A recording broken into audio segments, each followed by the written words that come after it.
आज हम जिन स्रोतों की गहराई में गोता लगाने वाले हैं वो है आर्सेनिकम एल्बम, जिसे मतलब व्हाइट आर्सेनिक या सफेद विष भी कहा जाता है। और हमारे पास जो स्रोत है वो सच में बहुत ही दिलचस्प है। बहुत ज्यादा। इनमें 19th और 20th सेंचुरी के कुछ बहुत ही विस्तृत मेडिकल नोट्स शामिल हैं और साथ ही कुछ बेहद व्यंग्यात्मक और अजीबोगरीब कार्टून चित्रों का एक संग्रह भी है, जो इस विषय को एक अलग ही नजरिया देते हैं। सही कहा। लेकिन इससे पहले कि हम आगे बढ़ें, इस पूरी चर्चा के पीछे के संदर्भ को समझना बहुत जरूरी है। स्रोतों में इस जानलेवा जहर को एक उपचार या रेमेडी कहा गया है। अब कोई भी इंसान ये सोच सकता है कि भाई जो चीज इंसान को मार सकती है वो इलाज कैसे हो सकती है। ये सच में एक बहुत ही वाजिब सवाल है और इसका जवाब चिकित्सा के इतिहास के उस सिद्धांत में छिपा है जिसे समान से समान की चिकित्सा कहा जाता है। यानी लाइक क्योर्स लाइक, है ना? बिल्कुल, जो विशेष रूप से होम्योपैथी का मूल आधार है। इसका मतलब ये है कि अगर कोई पदार्थ एक स्वस्थ इंसान के शरीर में कुछ विशिष्ट लक्षण या बीमारियां पैदा कर सकता है, तो उसी पदार्थ की बेहद सूक्ष्म मात्रा, हाँ, सूक्ष्म और सुरक्षित मात्रा का उपयोग उन लोगों के इलाज के लिए किया जा सकता है जो प्राकृतिक रूप से वैसी ही बीमारी या लक्षणों से जूझ रहे हैं। अच्छा, तो जब हम इन मेडिकल प्रोफाइल्स या कार्टूनों का अध्ययन कर रहे हैं तो हम असल में उन लक्षणों की बात कर रहे हैं जो आर्सेनिक का जहर शरीर में पैदा करता है। सही। और साथ ही उस तरह के इंसान के व्यक्तित्व की बात कर रहे हैं जिसे इलाज के लिए इस आर्सेनिकम एल्बम की जरूरत होती है। यह संदर्भ तो पूरी कहानी को एक नया ही नजरिया दे देता है। यानी आज का हमारा जो मिशन है वो ये समझना है कि कैसे इस विष का प्रभाव केवल शरीर के कुछ अंगों को ही खराब नहीं करता, बल्कि ये इंसान की पूरी मानसिकता को बदल देता है। बिल्कुल, उसके सबसे गहरे डर और उसकी दुनिया को देखने के नजरिए को जड़ से बदल देता है। और सुनने वालों के लिए बता दूं, बिना किसी भारी मेडिकल जार्गन के हम ये समझने की कोशिश करेंगे कि ये पुराने नोट्स आज के इंसान के बारे में क्या कहते हैं। तो शुरुआत कहाँ से करें? शुरुआत करते हैं एक बहुत ही अजीब ऐतिहासिक तथ्य से जो मुझे इन स्रोतों को पढ़ते वक्त मिला। इतिहास में आर्सेनिक को अक्सर उत्तराधिकार का चूर्ण यानी इनहेरिटेंस पाउडर कहा जाता था। हाँ, क्योंकि इसका इस्तेमाल छुपछाप हत्याएं करके संपत्ति हड़पने के लिए बहुत होता था। शरीर को भयानक तरीके से डिहाइड्रेट यानी निर्जलित कर देता था और इसका परिणाम ये होता था कि मरने वाले का शरीर सड़ने के बजाय मम्मी की तरह सुरक्षित होने लगता था, मतलब मम्मीकरण हो जाता था। ये बात कागज पर पढ़ने में जितनी अजीब लगती है ना, विज्ञान के नजरिए से उतनी खौफनाक है। कैसे? देखो, जब हम शरीर के मम्मीकरण की बात करते हैं तो हमें इसे कोशिका के स्तर पर समझना होगा। जब ये विष शरीर में जाता है तो ये हर एक कोशिका से नमी को निचोड़ने लगता है। जैसे पुराने जमाने में लोग मांस को सुरक्षित रखने के लिए उस पर नमक रगड़ देते थे। बिल्कुल वही प्रक्रिया, ताकि उसका सारा पानी निकल जाए। जब शरीर के साथ ऐसा होना शुरू होता है तो शुरुआत में इंसान को पागलों की तरह प्यास लगती है। शरीर अपनी इस कमी को पूरा करने के लिए चीख रहा होता है। और फिर? लेकिन अगर ये स्थिति पुरानी हो जाए, यानी अगर कोई इंसान लंबे समय से आर्सेनिकम की इस अवस्था में है, तो शरीर हार मान लेता है, प्यास लगनी बंद हो जाती है और शरीर भीतर से पूरी तरह सूखने लगता है। यही वो आंतरिक सूखापन है जो उस ममीकरण जैसी स्थिति को जन्म देता है। बाप रे! ये सूखापन शरीर में और भी कई तरह के अजीब विरोधाभास पैदा करता है और स्रोतों में जो कार्टून दिए गए हैं वो इन विरोधाभासों को बहुत ही डरावने तरीके से दिखाते हैं। हाँ, वो कार्टून्स काफी अनोखे हैं। एक चित्र ने मेरा ध्यान सबसे ज्यादा खींचा। इसमें समुद्र का किनारा दिखाया गया है, मौसम बिल्कुल गर्म है और एक महिला बिकिनी पहनकर आराम से धूप सेक रही है। और उसके बगल वाला इंसान? वही तो, ठीक उसी के बगल में एक चेयर पर वो इंसान बैठा है जिसे आर्सेनिकम के लक्षण हैं। और उसकी हालत देखिए, उसने भारी भरकम सर्दियों वाला ओवरकोट पहना हुआ है, कानों को ढकने वाली ऊनी टोपी लगाई है। और वो उस चिलचिलाती धूप में भी ठंड से बुरी तरह कांप रहा है। हाँ, ऐसा कैसे हो सकता है? यहाँ जो बात सबसे आकर्षक है वो ये है कि ये विष इंसान के तंत्रिका तंत्र और शरीर के तापमान को नियंत्रित करने वाले हिस्से को पूरी तरह से भ्रमित कर देता है। मतलब उनका इंटरनल थर्मोस्टेट ही खराब हो जाता है। बिल्कुल। अब देखिए, इन मरीजों के शरीर में एक भयानक आग जैसी जलन वाला दर्द होता है, खासकर अंदरूनी अंगों में। तो सामान्य तर्क तो ये कहेगा कि अगर शरीर में आग लगी है, जलन हो रही है, तो इंसान को बर्फ चाहिए, ठंडी हवा चाहिए। सही कहा। लेकिन आर्सेनिकम का मामला चिकित्सा विज्ञान के सबसे अजीब रहस्यों में से एक है। इस आग जैसी जलन को केवल और केवल तेज गर्मी से ही आराम मिलता है। गर्मी से? हाँ, ठंडी हवा का एक झोंका भी इनकी तकलीफ को कई गुना बढ़ा देता है। अजीब है, लेकिन हर जगह एक अपवाद भी तो होता है। एक और कार्टून है जो मुझे थोड़ा कंफ्यूज कर रहा था। कौन सा वाला? जिसमें एक आदमी ने अपने पैरों में मोटे मोटे सर्दियों के मोजे और भारी जूते पहने हुए हैं। उसका शरीर पूरी तरह से ठंड से बचने के कपड़ों में लिपटा है। लेकिन मजेदार बात यह है कि उसने अपना सिर एक खुले हुए फ्रिज के अंदर घुसा रखा है। वो चित्र सच में बहुत ही व्यंग्यात्मक है। मतलब अगर उन्हें हमेशा ठंड लगती है और गर्मी से आराम मिलता है, तो वो अपना सिर फ्रिज में क्यों डाल रहा है? वो चित्र शायद देखने में हास्यास्पद लगे, लेकिन इसके पीछे की मेडिकल सच्चाई बहुत तकलीफदेह है। जब ये बीमारी अपनी क्रॉनिक या पुरानी अवस्था से निकलकर अचानक से बहुत तीव्र हो जाती है, जिसे हम एक्यूट इलनेस कहते हैं। अच्छा, अचानक से तबीयत बिगड़ना। हाँ, तब शरीर का खून और उसकी सारी गर्मी अचानक से सिर की तरफ भागने लगती है। इस स्थिति में शरीर के बाकी हिस्से तो ऐसे ठंडे पड़ जाते हैं मानो बर्फ बन रहे हों। इसीलिए वो इंसान जूतों और कोट की मांग कर रहा है। बिल्कुल। लेकिन उसका सिर एक भट्टी की तरह तपने लगता है। सिर का तापमान इतना बढ़ जाता है कि उसे उस हिस्से के लिए अत्यधिक ठंडक की जरूरत महसूस होती है। इसीलिए कार्टूनिस्ट ने व्यंग के रूप में उसे अपना सिर फ्रिज में रखते हुए दिखाया है। यह शरीर की एक बेहद असंतुलित और हताश अवस्था है। सही बात है। ठीक है, आइए इसे विस्तार से समझते हैं, क्योंकि अब तक हमने जो देखा वो सिर्फ शारीरिक था। लेकिन अब हम शरीर की इन सीमाओं से बाहर निकलकर उस इंसान के मन के अंदर झांकने वाले हैं, जो कि और भी ज्यादा जटिल है। सच कहूं तो स्रोतों को पढ़कर ऐसा लगता है कि आर्सेनिकम की आवश्यकता वाले लोग शारीरिक रूप से कम बल्कि मानसिक रूप से ज्यादा बीमार होते हैं।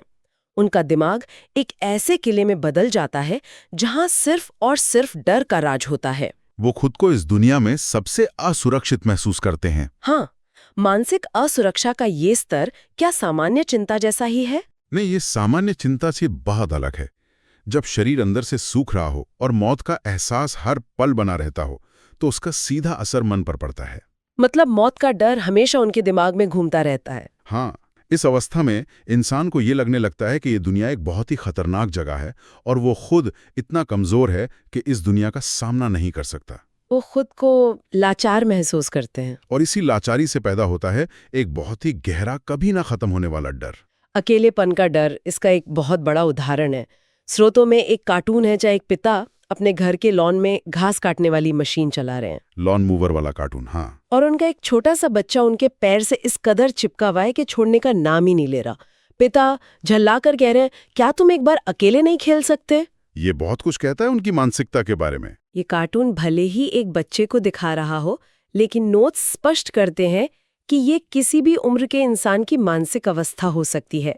वो एक पल के लिए भी अकेला नहीं रहना चाहते। ये समझना बहुत जरूरी है कि उनकी ये अकेले न रहने की चाहत किसी भावनात्मक जुड़ाव, प्यार या स्नेह की वजह से नहीं है। अच्छा, तो फिर क्या कारण है?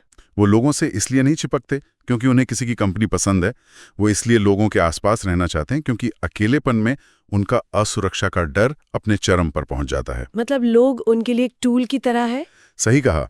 उनके लिए दूसरे लोग बस एक जीवन रक्षक उपकरण यानी लाइफ सपोर्ट की तरह हैं। वो बस ये चाहते हैं कि कमरे में कोई ना कोई मौजूद रहे, ताकि अगर अचानक से उनकी तबीयत खराब हो जाए या उन पर कोई खतरा आए तो कोई उन्हें बचाने के लिए वहां खड़ा हो। बिल्कुल यही बात है। और ये असुरक्षा सिर्फ लोगों की मौजूदगी तक सीमित नहीं है, ये उनके भौतिक जीवन में भी गहराई तक उतर जाती है। वो सुपरमार्केट वाले कार्टून की बात कर रही हैं आप? हाँ, एक और बहुत ही सटीक कार्टून है जो इस स्थिति को दर्शाता है।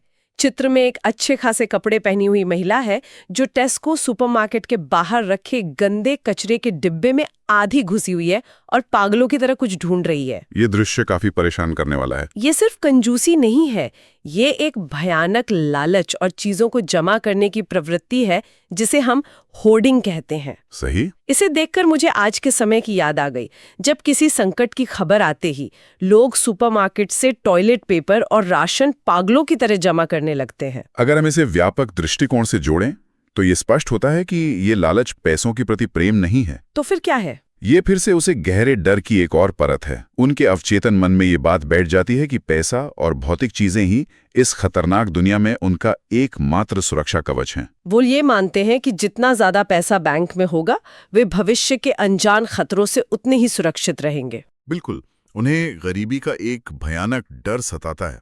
उनके लिए गरीबी का मतलब सिर्फ पैसे न होना नहीं है, बल्कि गरीबी का सीधा मतलब है मृत्यु। इसलिए वे हर एक पैसा जोड़ने लगते हैं। लेकिन यहीं पर इन स्रोतों में सबसे बड़ा और त्रासद विरोधाभास सामने आता है। एक तरफ तो वो सुरक्षा के लिए लोगों को अपने आसपास रखना चाहते हैं और दूसरी तरफ अपनी सुरक्षा के लिए ही पैसे जमा करते हैं। और ये दोनों चीजें आपस में टकरा जाती हैं। हाँ, समय के साथ उनका ये डर शक में बदल जाता है।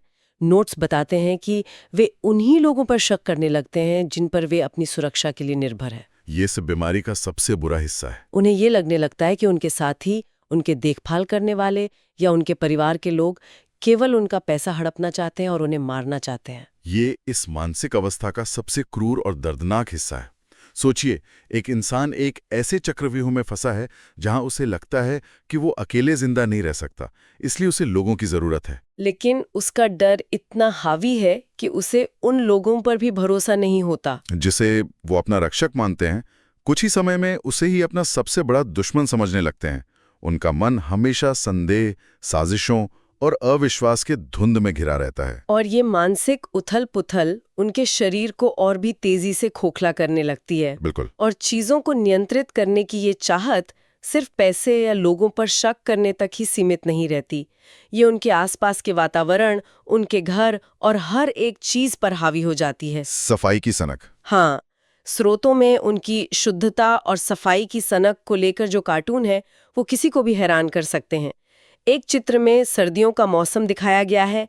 एक पेड़ है जिसकी सारी पत्तियां झड़ चुकी हैं, वो बिल्कुल सूखा और बेजान सा दिख रहा है। और वो आदमी क्या कर रहे हैं? एक आदमी उस सूखे पेड़ की टहनियों को कैंची से छांट रहा है, सिर्फ इसलिए ताकि वो पेड़ बिल्कुल साफ, सम्मित और व्यवस्थित दिखे। वो हर चीज को एकदम सही जगह पर देखना चाहते हैं। ये सफाई कोई सामान्य स्वच्छता अभियान नहीं है। तो क्या है ये? ये पूर्ण नियंत्रण की एक हताश कोशिश है। जब इंसान को लगता है कि दुनिया और उसके शरीर के भीतर क्या हो रहा है इस पर उसका कोई नियंत्रण नहीं है, तो वो बाहरी दुनिया की हर छोटी चीज को नियंत्रित करने लगता है। वो चाहते हैं कि उनके आसपास की हर चीज वैक्यूम हो, कीटाणु रहित हो। हाँ, डिसइंफेक्टेड हो। धूल का एक छोटा सा कण या दीवार पर एक टेढ़ी लटकी हुई तस्वीर उनके अंदर बेचैनी पैदा कर देती है। लेकिन इस अत्यधिक सफाई का शरीर पर असर क्या होता है? स्रोतों में एक चित्र है जो आज के समय के हिसाब से बहुत प्रासंगिक लगता है। प्लास्टिक बैग वाला चित्र? हाँ, एक महिला को दिखाया गया है जिसने खुद को एक बड़े पारदर्शी प्लास्टिक बैग में पूरी तरह से बंद कर लिया है, जैसे कोई पार्सल हो। बाहर खड़े दो लोग छींक रहे हैं और वो महिला बैग के अंदर सुरक्षित महसूस कर रही है ताकि कोई भी कीटाणु उस तक ना पहुंच सके। ये आज के समय से काफी मिलता जुलता है। बिल्कुल आज के उन लोगों जैसा है जो दिन भर में 50 बार हाथों में सैनिटाइजर रगड़ते हैं और हर छोटी चीज से डरते हैं। ये एक बहुत ही महत्वपूर्ण वैज्ञानिक और मनोवैज्ञानिक मुद्दा है जिसे हम हाइजीन हाइपोथेसिस के रूप में भी जानते हैं। अच्छा, हाइजीन हाइपोथेसिस। वो सोचते हैं कि हर एक छोटे से छोटे रोगाणु और कीटाणु को मारकर वो खुद को एक अभेद्य किले में सुरक्षित कर रहे हैं, लेकिन होता इसका बिल्कुल उल्टा है। वो कैसे? हमारी प्रतिरक्षा प्रणाली यानी इम्यून सिस्टम बिल्कुल एक मांसपेशी या एक सेना की तरह काम करती है। अगर आप एक सेना को कभी युद्ध का अभ्यास ही ना करने दें, उसे किसी छोटे मोटे हमले का सामना ही ना करने दें, तो असली युद्ध के समय वो सेना तुरंत हार जाएगी। ठीक इसी तरह जब ये लोग अपने आसपास के वातावरण को अत्यधिक स्टरलाइज कर देते हैं तो उनके इम्यून सिस्टम को लड़ने की आदत ही नहीं रहती, वो काम करना बंद कर देता है। और नतीजतन ये लोग किसी भी अन्य व्यक्ति की तुलना में बहुत ज्यादा और बहुत जल्दी बीमार पड़ते हैं। और यही बात उनके डर को और बढ़ा देती है। वो बीमार ना पड़ने के लिए इतनी मेहनत करते हैं और फिर भी सबसे ज्यादा बीमार वही होते हैं। बीमारियों का ये डर उनके अंदर किस कदर भरा है ये कुछ और कार्टूनों में बहुत स्पष्ट है। वो बाथरूम वाली महिला का चित्र भी तो है। हाँ, एक महिला है जो बाथरोब पहने हुए है और अपने शरीर पर एक छोटी सी सामान्य गांठ को देखकर इस कदर खौफ में है मानो वो तय कर चुकी है कि ये कैंसर ही है। और वो कंकाल वाला चित्र भी बहुत गहरा अर्थ रखता है। एक आदमी का चित्र तो बहुत ही प्रतीकात्मक है। वो सड़क पर चल रहा है और उसके ठीक पीछे उसकी अपनी ही परछाई एक भयानक कंकाल के रूप में उसके साथ चल रही है। ये मृत्यु के उस निरंतर डर को दर्शाता है जो कभी उनका पीछा नहीं छोड़ता। हाइपोकॉन्ड्रिया यानी बीमारी का भ्रम इनकी जिंदगी का एक कड़वा सच है। ये कंकाल वाली परछाई बिल्कुल सटीक प्रतीक है। मृत्यु उनके लिए कोई भविष्य की घटना नहीं है। नहीं, वो एक ऐसा साया है जो हर पल उनके कंधे पर बैठा है। शरीर में होने वाला कोई भी छोटा सा बदलाव, जैसे हल्का सा सिर दर्द या त्वचा पर कोई छोटा सा निशान, उन्हें तुरंत नर्वस कर देता है। वो बिना कोई समय बर्बाद किए अस्पताल की तरफ भागते हैं, सारे मेडिकल टेस्ट करवाते हैं। वो डॉक्टरों से सिर्फ आश्वासन नहीं चाहते, वो पुख्ता सबूत चाहते हैं कि वो मरने वाले नहीं हैं। ये उनके लिए लगातार चलने वाली एक थका देने वाली लड़ाई है। यहाँ बात सच में बहुत दिलचस्प हो जाती है, क्योंकि ये सारा मानसिक तनाव, ये डर और ये सफाई की सनक हवा में नहीं तैर रही है। इसका सीधा असर शरीर के सबसे संवेदनशील हिस्से पर पड़ता है, पाचन तंत्र पर। बिल्कुल। मेडिकल नोट्स इस बात पर जोर देते हैं कि आर्सेनिकम एल्बम का सीधा और सबसे क्रूर हमला इंसान के पाचन तंत्र पर होता है। ये विष या इस अवस्था में रहने वाले लोगों का पाचन तंत्र इतनी आसानी से सूज जाता है कि उन्हें बहुत गंभीर गैस्ट्रिक समस्याएं हो जाती हैं। पेट और आंतों में होने वाली ये सूजन बहुत भयानक होती है। इतनी भयानक कि अल्सर बन जाते हैं, और अगर स्थिति बिगड़ जाए तो ये कैंसर का रूप भी ले सकती है। पाचन तंत्र को हमारा दूसरा दिमाग भी कहा जाता है।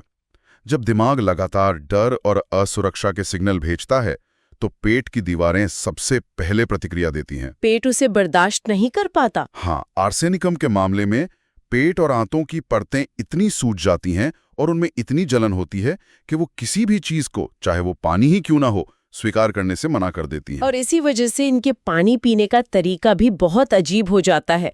स्रोतों में दिए गए कार्टून में ये बहुत अच्छी तरह से समझाया गया है। एक आदमी है जिसका गला पूरी तरह से सूख रहा है, वो बहुत प्यासा है, लेकिन वो एक बार में पूरा पानी नहीं पी पाता। नहीं, वो एक बार में पूरा ग्लास पानी गटकने के बजाय बार बार पानी के छोटे छोटे घूंट पी रहा है। और कार्टून में जो सबसे अजीब चीज दिखाई गई है वो ये है कि जैसे ही वो पानी का घूंट पीता है, उसके पेट के अंदर मानो आग की लपटें उठने लगती हैं। यह स्थिति शरीर के आंतरिक संघर्ष का एक बहुत ही सटीक उदाहरण है।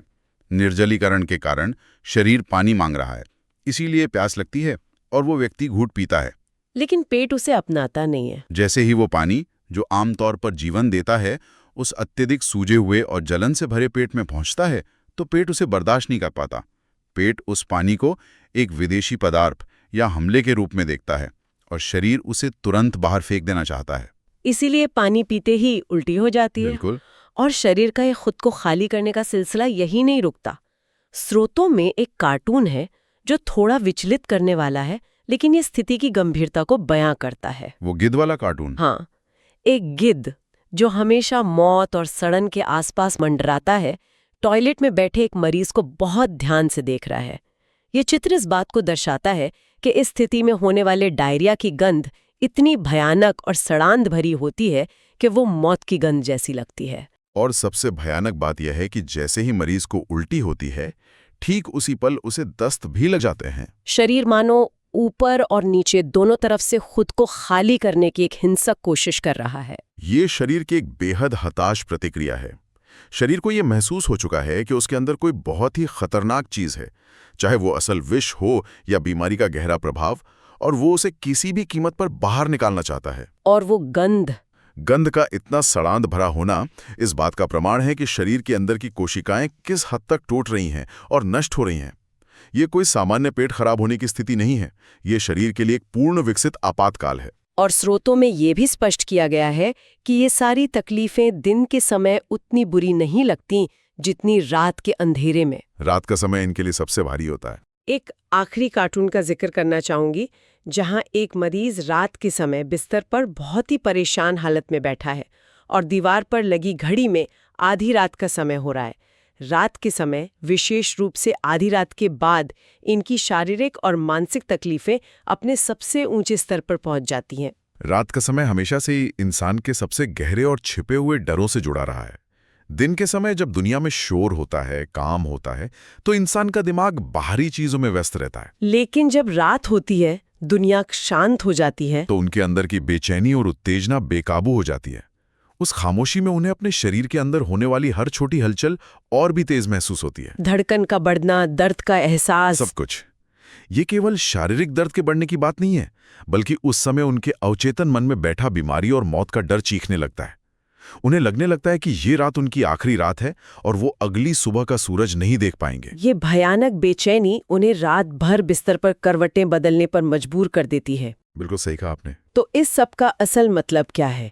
आज हमने जिन मेडिकल प्रोफाइल्स और इन अजीबोगरीब कार्टूनों के पन्नों को पलटा, उनसे हमें क्या समझ आता है? इसका सार बहुत गहरा है। अगर हम इन सभी बातों को एक साथ रखकर देखें तो ये बहुत साफ हो जाता है कि आर्सेनिकम एल्बम केवल एक शारीरिक लक्षण पैदा करने वाला विष या केवल एक मेडिकल उपचार नहीं है। ये एक दर्पण की तरह है। हाँ, ये इस बात का एक बहुत ही शक्तिशाली उदाहरण है कि कैसे किसी भी इंसान के मन का डर, सुरक्षा की उसकी तीव्र लालसा और हर एक चीज पर पूर्ण नियंत्रण पाने की उसकी हताश चाहत उसके शरीर को भीतर से ही नष्ट कर सकती है।